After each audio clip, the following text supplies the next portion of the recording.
Tom Hanks is timeless. He feels like he's been in our lives forever, bringing his trademark everyman shtick to movies of just about every genre. He's an actor who feels just as at home as a stiff as he does as a wild card, a feat not many actors can lay claim to. He's funny, genuinely funny, willing to be goofy and the butt of a joke in a way so many other leading men simply aren't. Above all, Hanks is no He-Man, no superhero. He's tall, lanky, with no discernible muscle mass.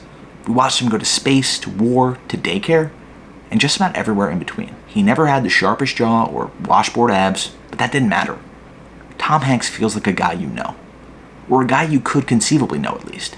Funny, charismatic, real. Now, nearly 4 decades since he first burst onto the scene, Hanks has aged about as well as any movie star can, beautifully resigned to his fate of descending from the highest highs of movie stardom to the comforting doldrums of dad movies. His career has spanned genres, directors, and decades, and in this video, we're going to try to make sense of it all. This is the Tom Hanks Hall of Fame.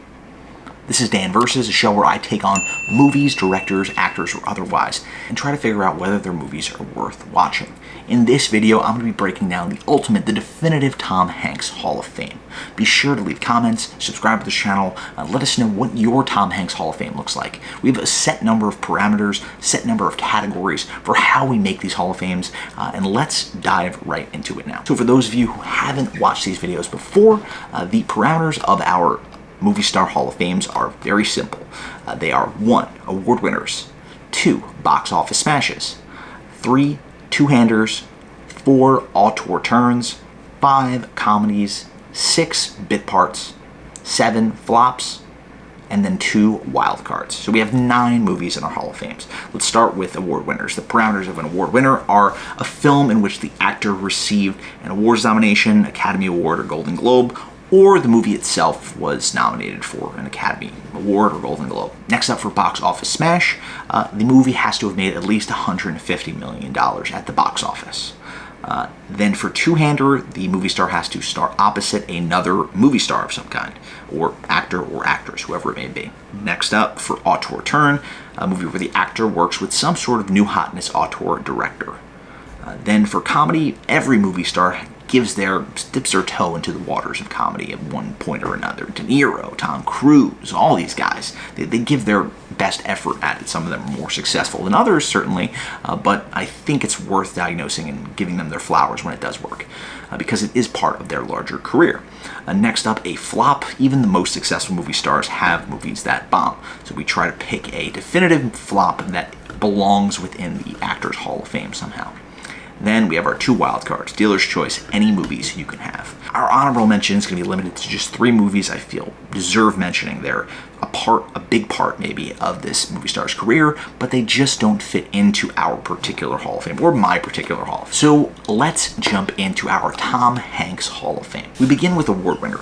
And what can I say for award winner other than Saving Private Ryan? The 1998 Steven Spielberg war epic with just about as loaded of a cast as you can ask for. If you're watching this video, I'm assuming you've seen Saving Private Ryan.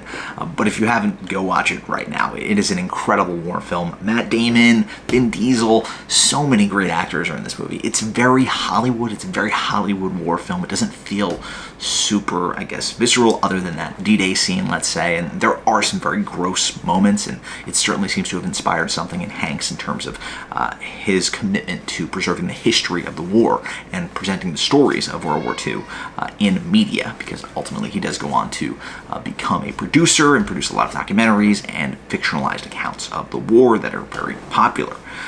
Now, Hanks himself is a revelation in this movie. His role as the general who slowly leads this group of ragtag soldiers and then slowly reveals himself to be a teacher back home, and the scene where he reveals his backstory is all really, really well done. He is the guy you're rooting for. He is an incredible center for this movie, an emotional center. He's kind of reserved, and he kind of delivers when you need the emotional punch at the end there. Next up, box office smash.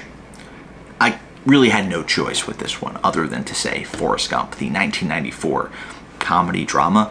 Tom Hanks plays an intellectually disabled gentleman who is basically present for every significant part of American history.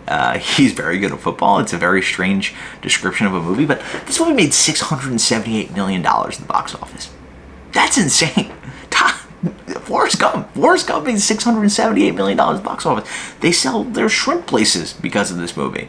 It's insane. The franchising that came out of what is ostensibly a very silly film. But it is really well done. I've always loved this movie. I know that there are people who really can't stand it. They're dismissive of the silliness of it, but Hanks is such a goofball in it, and I think Zemeckis, the director, does an incredible job of delivering a really unique story. It's kind of this fish out of water odyssey for Forrest Gump to live through, and Jenny maybe didn't deserve Forrest Gump. That's my take. I don't think that maybe she deserved to be loved by Forrest Gump. She treats him like crap, and then they have a kid, and then she dies. Not very cash money. Not very cash money, in my opinion. So let's go on to Auteur Turn. A couple of options on this one. I could have went with Philadelphia, which I mentioned in our honorable mentions, but ultimately I went instead with Catch Me If You Can. Now, Catch Me If You Can is the 2002 crime thriller where Tom Hanks stars opposite Leonardo DiCaprio. It is a breezy movie. DiCaprio is incredibly charming. Hanks plays a suit who is essentially chasing the ultimate con man, Frank Abagnale Jr., played by Leonardo DiCaprio, and the interplay between the two really just works. The sort of cat and mouse game that they play throughout this movie is excellent. Hanks is excellent in the role of this sort of curmudgeonly cop who's trying to track down this ultimate con man. It's a great movie. If you haven't seen it, be sure to check it out. Next up for Auteur Turn, difficult because Tom Hanks was kind of a pop filmmaker, but I went with Road to Perdition for a couple of reasons. Sam Mendes was coming off American Beauty. He is this sort of British theater director. He comes in and now he's the new hotness, and Hanks is playing so much against type in this movie. He is a morally gray character, which is just something that's so uncommon for him. He is this morally gray, I would say morally maybe black hitman who is, I guess, killing people for the mob, and his son witnesses a killing, and then his son and wife are killed, and he goes on the run with his other son. Very interesting movie. Very well shot, very well made. Daniel Craig in an early role. He's also exceptional in this movie. I love Hanks in general, but in this movie in particular, I love the fact that he's so different from the other Hanks characters, the other Hanks canon. For comedy, I went with Big, the 1988 film where Tom Hanks plays a child who wants to be an adult. Let me tell you, kid, it's not that great. You should just stay being a child. Then he gets into a sexual relationship with another adult. Strange, has not aged well. Nonetheless, the film is very funny and very interesting. I don't know. I have a soft spot for this movie. I liked it as a kid. And now I don't really want to unpack a lot of the logistical baggage, we'll call it, about the ethics of a woman having a relationship with this potential 13-year-old even after she finds out he's 13 years old. It's very weird and strange. But whatever. Let's not dive into that. That's for another day. I'm putting Bing on my Mount Rushmore. It has to be there. Hanks, early days, big star, sells this movie. He carries the whole movie. It's him being a goofball, and it's very funny and really good. Bit part, I'm going with The Simpsons movie. Hanks has a brief cameo in this movie. He doesn't have a ton of cameos, so this is what I really kind of had to go with. And I enjoy the fact that he kind of shows up in The Simpsons movie as this sort of brief reference point. He's on a commercial, I think, for Springfield. Love Hanks, love The Simpsons movie. I think it's aged pretty well, actually. Whew. Finding a Tom Hanks flop is not very easy, let me tell you that. The guy just prints money. He's a money machine. I could have gone with some of his later, more recent films that have kind of either gone to straight to Apple TV or didn't really pan out at the box office. But like post-COVID, whatever box office still exists. But I didn't want to do that because it didn't seem sort of in line with what I wanted.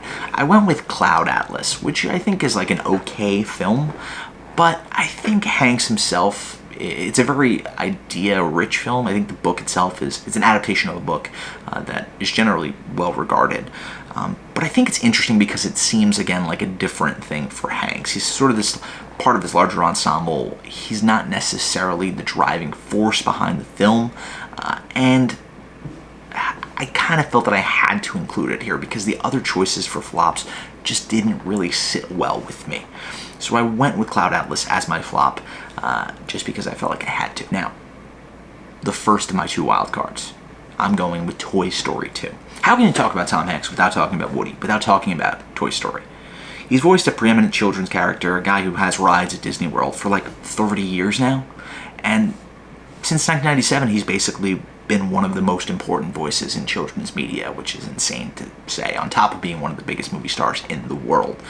Fun fact, his brother, I believe, does a lot of the Woody voice acting for the roles that Tom Hanks doesn't actually want to do, like commercials and TV specials, stuff like that. But Toy Story 2 is a really good film. I think it's particularly made all the better by the fact that you bring in all these new toys, you kind of escape Andy's room in the neighborhood. I think that generally people don't hold it in as high of esteem as some of the movies that came after it, like 3 and 4. But for me, Toy Story 2 was the preeminent Toy Story. I don't love 1 as much as other people do, and I think that 2 really adds to the lore of the movies in a way that is just special. And on top of that, it's really Woody's story. 2 is the preeminent Woody story. I know they're all kind of Woody story, but 2 is really great in terms of the backstory for Woody, and in terms of Jessie and Bullseye, and bringing in these additional Woody World characters, finally. My last movie, my wild card, my second wild card, is Castaway. Tom Hanks, stranded on a desert island. Wilson, he's got the ball. Incredible movie. Just great movie. Weird FedEx advertising placement within the film.